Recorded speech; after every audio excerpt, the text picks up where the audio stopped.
নবাবের বেটি দেখছি এখনো দাঁড়িয়ে আছে, তাই সব কাজ কে করবে শুনি? জলদি কর, আমার মেয়ে আবার ঘুম থেকে উঠে পড়বে। কিন্তু মা, আমি তো এইমাত্র অনেকগুলো কাপড় ধুয়ে আসলাম, আমার তো একদম হাতে ব্যথা হয়ে গেছে মা।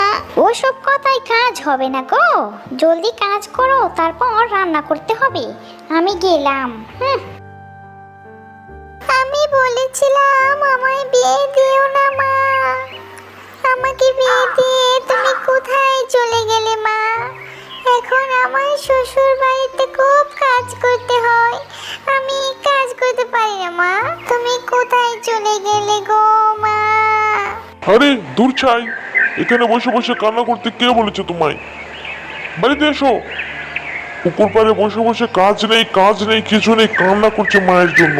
মা মনে হয় বিয়ে দিয়ে জন্মের পাপ করেছে, নিজের ঘরকে পরিষ্কার করে আমার গাড়ির ওপর চাপিয়ে দিল তোকে। এখন আবার কান্না করছিস মায়ের কাছে যেতে? তোর মা তো ইচ্ছে করে পালিয়েছে রে পাগল, বাসায় চল। চুপ কর ভাদাই মা, তোর জন্যই আমার এত অশান্তি। তুই যদি রোজ রোজগার করতে পারতি তাহলে কি আর তোর মা আমায় দিয়ে এত কাজ করায়? তুই যা এখান থেকে। হাঁড়ি পাতিলগুলো মাজুন, তারপর রান্না করতে হবে যে। আরো অনেক কাপড় চোপড় আছে, আমি একটু ঘুমাই। উফ বাবা, কি রোদ উঠেছে দুপুরবেলা। আচ্ছা, তুমি কি শুরু করেছো বলো তো? তুমি প্রতিনিয়ত আমার মা এবং বোনকে এইভাবে জ্বালাতন করছো কেন? তুমি আগে তো এরকম ছিলে না গো। আগে এরকম ছিলাম না, তাই তোর মা ও বোন আমাকে খুব জ্বালিয়েছে রে। আমি আর সহ্য করব না। তুমি চাকরি করতে গেছো আর আমাকে পচা ভাত মাংস খাইয়েছে গো, এইসব কথা আমি ভুলিনি।